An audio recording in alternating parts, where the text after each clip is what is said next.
So we've got our clone. We put it into our plasmid. We now want to start thinking about how to get that into our cells. One of the commonest ways, the upcoming ways of doing this, is to use virus. And here we have Baculovirus, which is rapidly increasing in popularity because it expresses into insect cells, which are just enough notches up the evolutionary ladder to get closer to us, to imagine that you've got a more finished protein with proper post-translational modification, for example. This is a baculovirus. You can see it's pretty small, but it's a baculovirus with RNA in it and with protein. That means we treat it as a big protein. We use capillary zone electrophoresis, and we analyze it by its migration through a charge separation system. And what we get is this peak. And this peak is directly correlated to the number of particles of virus in the sample. This peak has come out at 4 minutes.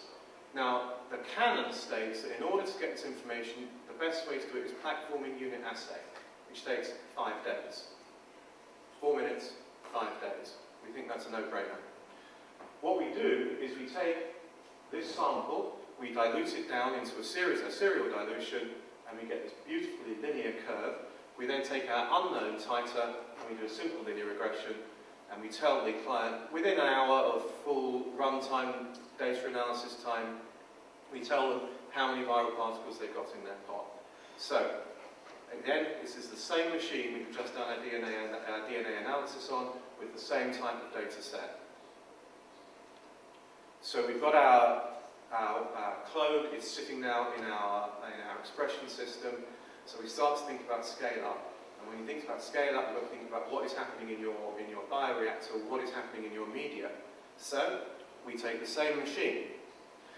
We put it into an indirect UV analysis mode, and we look for example components of the media. They may be amino acids, they may be sugars, they may be salts.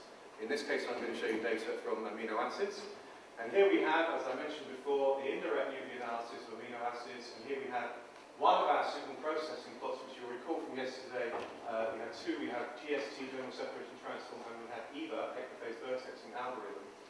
In GST, these 9 amino acids have a lovely signal. We can see 1, 2, 3, 4, 5, 6, 7, 8, 9. Now observe 4 and 9. They're not behaving as the other ones have done. Recall that the system works because you have a UV absorbing entity in the capillary. Where the amino acids are, there is less absorption.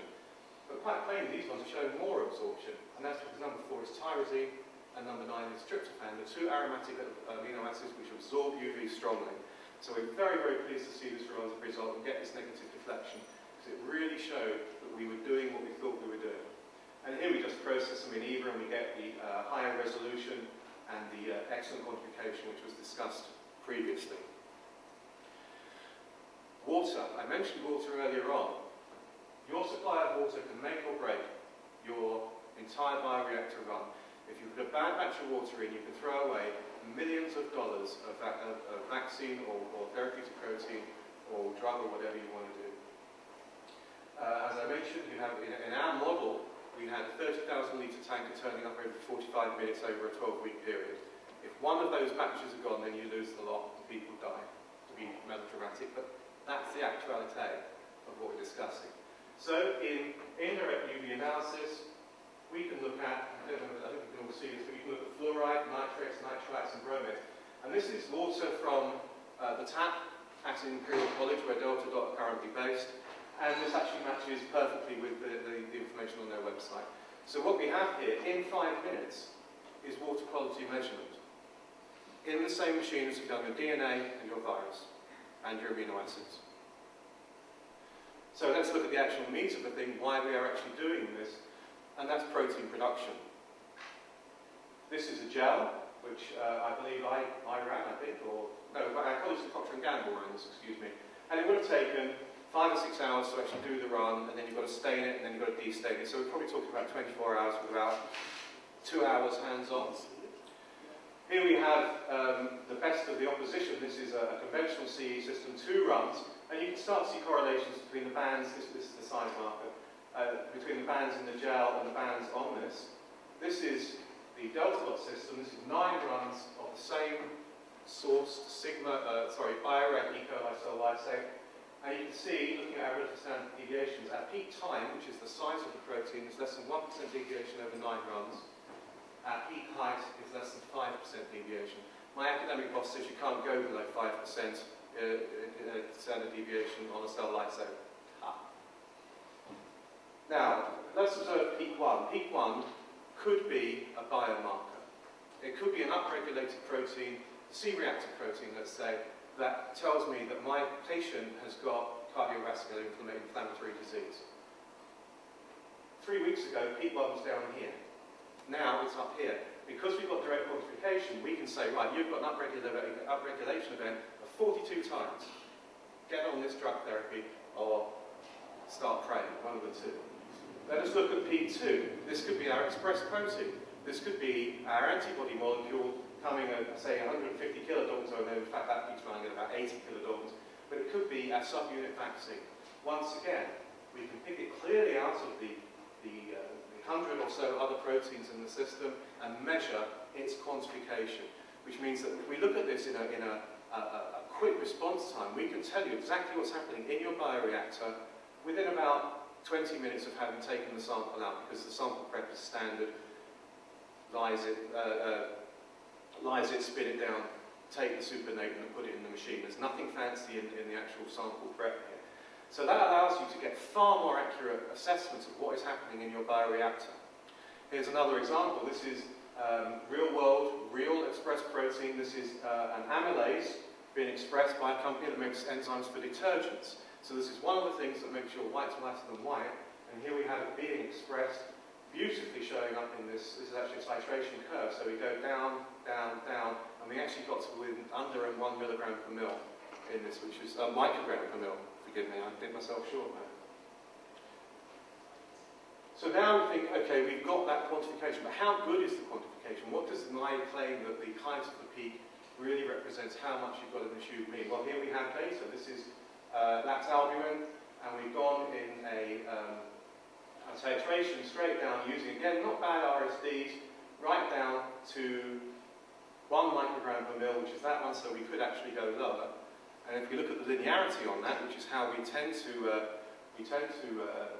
measure, in fact, this is a slightly different example, this carbonic anhydride, you can see the linearity, again, is outstanding. And this is what gives us the confidence to say that if you were to bring in an unknown sample, or if you were trying to measure this against a set of standards, you could very accurately, with a few percent error, know exactly what is happening in your bioreactor.